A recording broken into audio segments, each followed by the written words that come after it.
What's going on, YouTube? Yes, welcome to the Madhouse, to all my Maddie Baddies, and yes, my Madhouse hooligans, aka my Mad Boys and my Mad Gals. Yo, so check this out, man. Listen, first of all, you know what it is. You know what I'm saying? You already know. Whenever I'm on cam, I'm very seldom on cam, but whenever I'm on cam, it's most likely going to be one Carolina representing. So it's either going to be this right here. You know what it are. You know what this is. You know. I mean, hey, that's what I do. Go here with it. Here with it. You know what I'm saying? Don't make me go in my kids' closet in their room or whatever and grab Ramses out. It's either going to be Aggies, Tar Heels, or the Panthers. You know what I'm saying? I got to come up on some Hornet gear, though. Got to come up on some Hornet gear. Hornets are my second team in the NBA. My first team is the Bulls. Yeah, that's the only, kind of one Carolina deviation, because Bulls are, you know what I'm saying? I was just so staunch with the Bulls. It was like, I hate to see that dynasty die, and I'm just waiting for it. Just waiting for another ring, man. But I'll be just as happy when the Hornets get one. So, that's neither here nor there. Excuse me, my nose is itching. Is that wife tell something about that? No, that's like itching when, you about to get money. Yeah. Wish my hand was itching, not nose. But anyway, let's talk about what we're here to talk about, people. We're here to talk about Acrimony versus Acronymony. Now, Acronymony is a parody of Acrimony. And I feel like it is a parody in the true sense. A lot of parodies these days, I'll just say that, they missed the mark for me. And the reason why they missed the mark is because a parody is supposed to be, you see some of the same representations, but there's a comedic twist to it. A lot of times these days, all I really see is, people will dress like the previous characters, or they'll have funny wigs like the character, that are like the characters, but the dialogue and everything will be the same. So I'm like, yeah, that's that's kind of like in the reenactment category for myself. I can't really do reenactments. I'm a writer. I'm a writer. What is a writer doing reenactments? You know what I mean? So, my material, it can be inspired by something, but the content itself is got to be original. Got to be original. But of course, so the main ingredient to a parody is you have to keep some of the same ingredients from the original. And so that's why I went the direction of all of the stock footage in the front of the film. And what you see is, we're going through the city of Raleigh. I tried to make the city of Raleigh look like it really doesn't look, especially with the river shot. It's crazy how you can blend stock footage from different sources and make it look like, it's just one city. I wish Raleigh had like a river like that you saw during the beginning of that. And so you take a ride with this. It's like a ghost ride you're taking with Belinda, who is our character, and her pissed off lawyer. And they're going straight to the courthouse. And so, even in, I wanted you to even recognize that I ain't playing around with it as far as the writing's concerned. Even in the first line, when she tells the dude, the therapist says, "You can't smoke in here," and her first line is, "Whew, this right here, the cigarette is just an exhaust pipe. Okay? I'm already smoking. That tells you never mind the carcinogens, never mind none of that. Never mind the secondhand smoke that you might endure and all this stuff. Never mind any of that, okay? This is just a tool to let off steam right now, because I am steaming. Granddaddy 38 hot, pretty much. So yeah. Even in that, I want it to be original. And this is what I told Kim on set. For our purposes, let's just say Belinda went through all these things, and she had that dramatic scene at the boat, but she lived. And she was so pissed off that her phone incurred all of this water damage that she internalized that glitch. And so, on top of all the other crazy stuff, she speaks in acronyms, or rather what's called text talk. So that was the angle that we were going for. And I think it worked. I think it worked. And in post, I added some more stuff. I added that stock footage, and I made everything. I tried to give it that light bluish look that you see in the film that Tyler uses in that particular scene. And so I think I would give myself realistically a B plus. But let's talk about the original, because mine is only 2 minutes, and you're going to get your laughs off of it, and that's it. But I've been wanting to talk about this original for a while, Acrimony, and what I did before doing so, I looked at some other reactions to see if we shared the same sentiments or not. If you look into the description of this, you're going to see some links to some people's channels. And, I think they're pretty dope. And I think that some of their reactions about this were spot on. Some other of their reactions I disagree with. But let me just go ahead and get my little call sheet real quick so I can give them a shout out. Give me a second. Okay, first of all, we are going to give a shout out to Mema on Cloud Feti, Shera 7, for Harriet. We're not going to go through the whole story. It was just sad from jump. For Harriet, you said that it was the same get a man with no money. That's Tyler's MO. I gotta beg to differ with that. And this one right here is for the culture. Check this out. Diary of a Mad Black Woman. She was married to a lawyer who kicked her out. The next dude wasn't as paid, but he worked in a factory. Most guys I work in the factory that I know, they ain't working there for kibbles and bits. They just say family reunion. Even the young lady, the girl's sister, the guy drove a bus. Again, not a profession in which they make kibbles and bits. Actually, driving a bus, the city buses, if you drive a city bus, if you driving a trash truck, any of those two things, you know what I'm saying? You making some nice dollars there. You making some nice dollars there in most cities. Especially here in the city of Raleigh.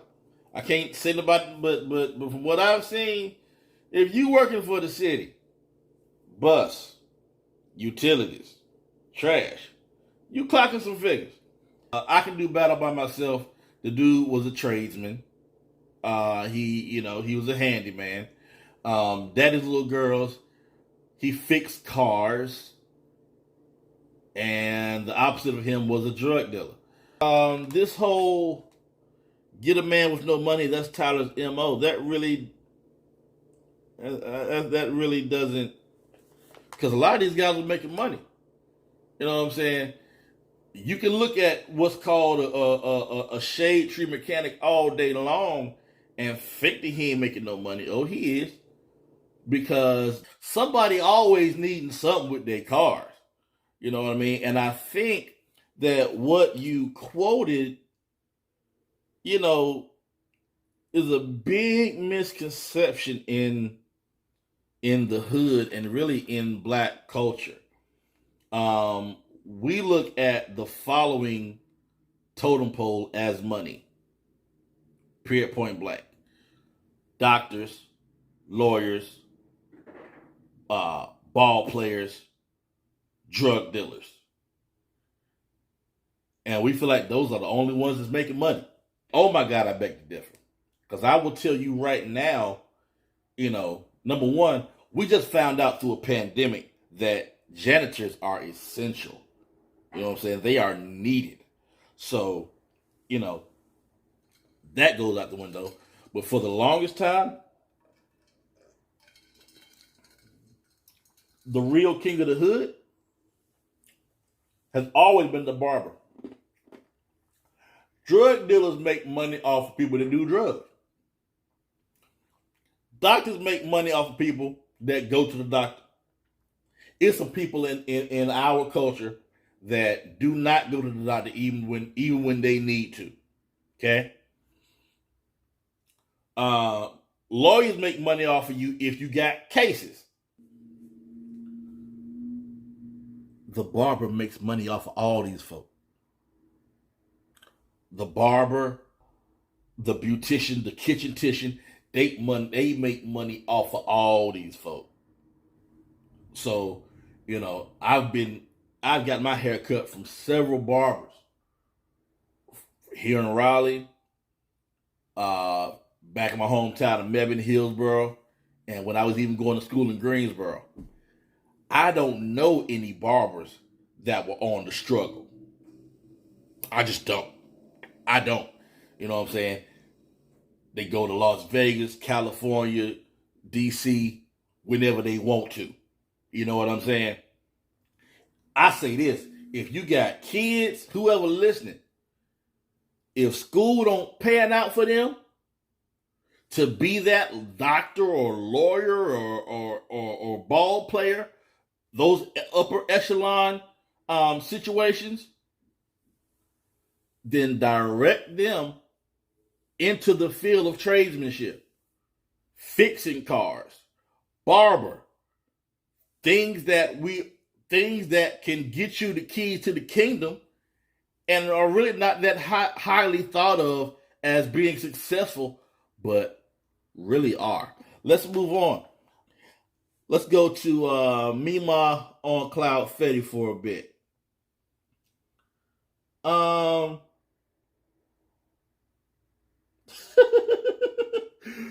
Homeboy, you said that, she should have been fine with the check that she was written. Shera Seven, y'all said the same thing. I feel the same. Mema on Cloud Feti, but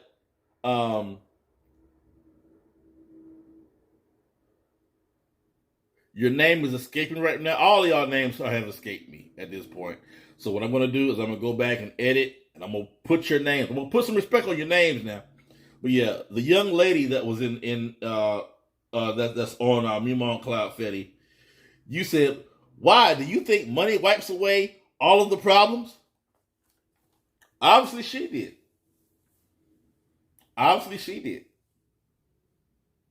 She went back to him, right?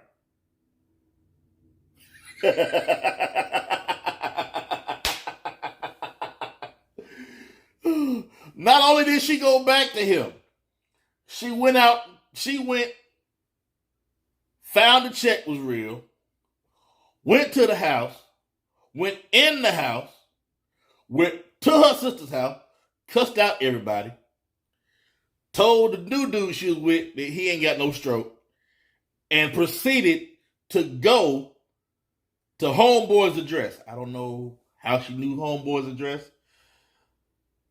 Now, for Harriet, you know, you and I forget the other dudes. Oh my God, I'm gonna find his. I'm gonna put some respect on your name too, sir. For Harriet, you and this other guy was just eating Tyler alive, okay? But I'm gonna show y'all some stuff that's gonna just in a few minutes. Y'all, it's gonna get good. Y'all gonna love where I'm going with this because this is stuff that y'all didn't even address. So, but we gonna move on. We gonna move on. But yeah, so yeah, it did clear up. Obviously, it wiped away from her. You know, it wiped away good enough for her to show up to his door with a, you know what I'm saying, with the goodies under a London fog coat. So you know, money does some things, I guess. It wiped away all that pain and stress. Anyway, young lady on Mema Cloud Fetti, you also said that he sold her a dream.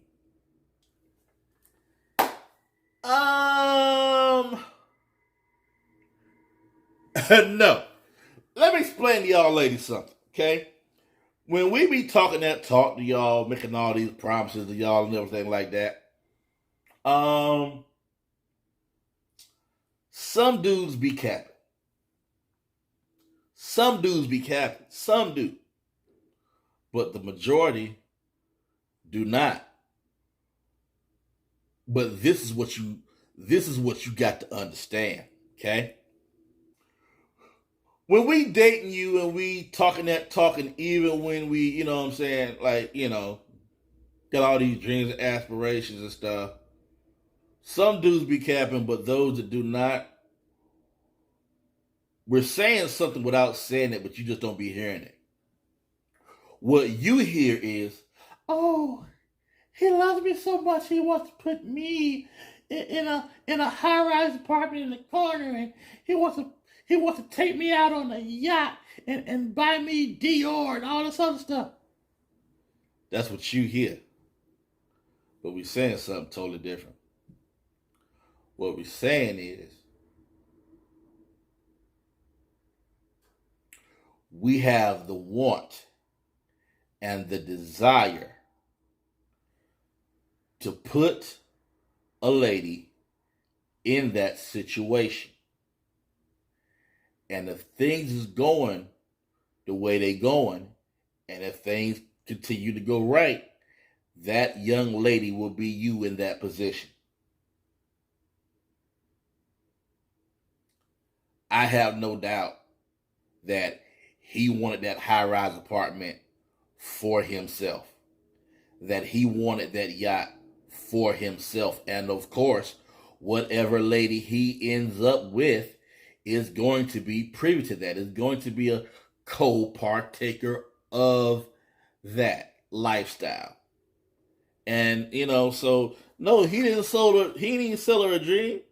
You know what I'm saying? He told her what it was going to be. He told her what it was going to be. And that is whether I'm with you or if I'm not. Minus you doesn't equal me without that. Minus you just means me plus that and somebody else. That's what that is. So no, he didn't, you know what I'm saying? It's just like things that you want, things that you desire. If you minus somebody, or let's just say you and your guy have some type of issues or something, you kick him out, do your aspirations change? No. So no, he didn't really sell her a drink. You also said, young lady, that she got sidetracked because she was there for her degree. I beg to differ on that as well. She was already struggling. She was already struggling with school. You know what I'm saying? And people, and you gotta understand. I don't know if Mema on Cloud Fetti, I don't know if y'all went to college. I did.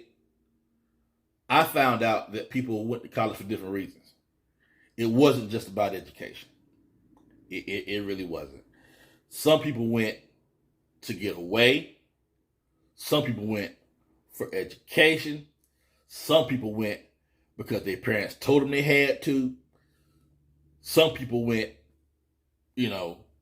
just to see what it's all about, to try to figure it out. Education was not the top choice for everybody.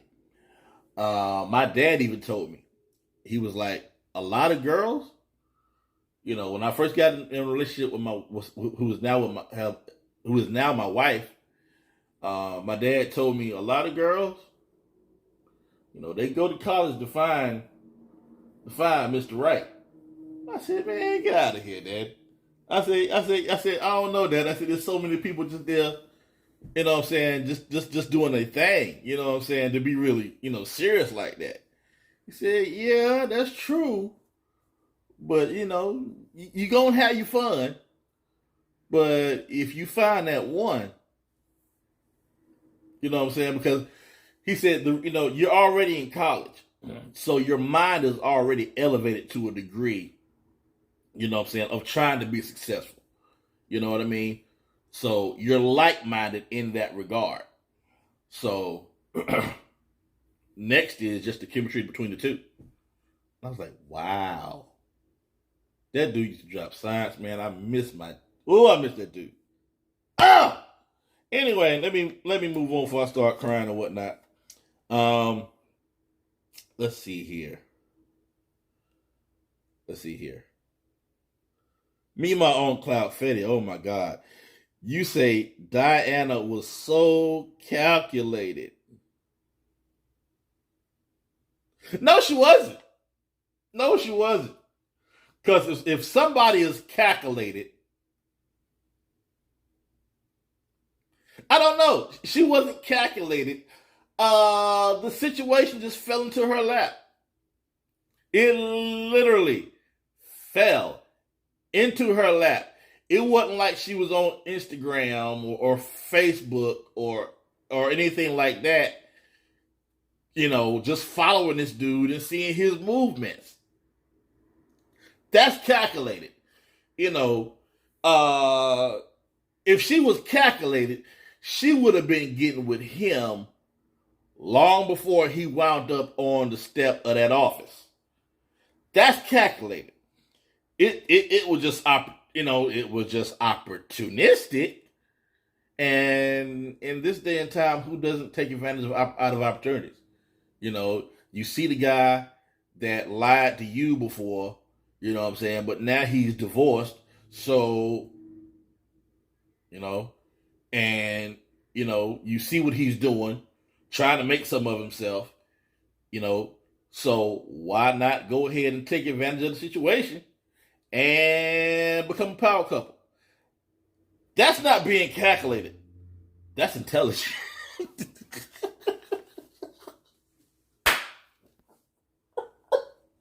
That's intelligent. I'm sorry. That goes back to one man's trash is another man's treasure. She said, wait a minute. She threw him away? Let me just... Oh, that's a diamond. Finders keepers. That's what that was, okay? Let me see here. Let's see here. You also said Mema on Cloud Fetti. He should have fought for her. He did. And I'll show you how in a minute. Okay, so let's go ahead and get into that now, because we're about to get into some other stuff. All right, you said he should have fought for her. He did.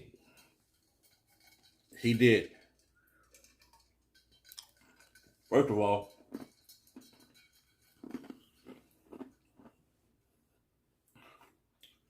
because he was a good man, he went and righted the wrong. And I hear y'all females already. He a good man. How's he a good man? Let me ask y'all a question. When he first ran into Diana, Did he try to get the draws? No, he did not. He did not. Probably could have gotten them too. Probably couldn't have gotten them. Y'all know as much junk y'all talk about Dan, talking about being calculated and all this other stuff, and y'all talk cash junk about Dan. I'll clap. But I'm gonna show y'all some other stuff in a second. But yeah. He probably could have gotten the draws if he went out for them. Did he pursue the draws? No, he did not. So that means that cuckoo wasn't nowhere near his mind at that point in time. He was just trying to go ahead and get his invention done and move him and his wife to a better life. Get some of that financial stress off their head. You know what I'm saying? That's all. That's a good man. Y'all gotta agree with that. You gotta agree with that. Miss me with all, you gotta agree with that. So, because he's a good man, he came to her office and righted some wrongs. Thousands of dollars that she spent, losing the house, all of the above. He came to her and righted that wrong. But not only did he right that wrong, there are some doors open for her to come back to him. And she didn't take advantage. So I want y'all to pay attention. Okay? I'm going to play the clip. And I want y'all to count these doors with me. Okay? Number one, he comes back to the office. And she tries to bust on him. She says, what, trying to impress me? Borrow a suit? Not even rent a suit. Borrow a suit. Fellas, if there's any players in here,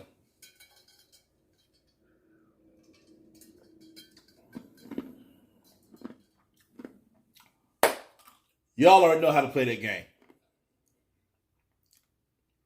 You're going to tell her, first of all, I didn't borrow the suit. I didn't rent it. I bought it. Now, if you impressed, well, mission accomplished. That's that player shit, you know what I'm saying? Period, point blank. What else?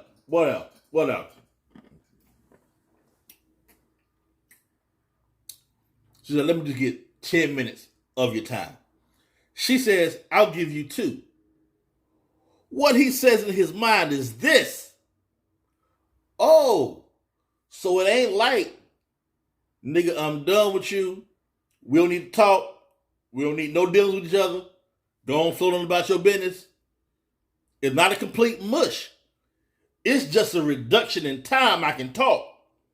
So I just need to reduce my presentation time into this 2 minutes. But I'm sure with what I'm about to give her, I can get more than that. That's what he says in his mind. So anyway, she says, we are never getting back together. Players, once again. Now, you know, as a retired player that still has some dog in me, you know, you never leave that. You never totally lose that dog. You know what I'm saying? That dog can just be, you know, he just sits on the porch, you know. He sits on the porch and looks out, you know. That's all he does, you know. But you never lose that dog. Y'all know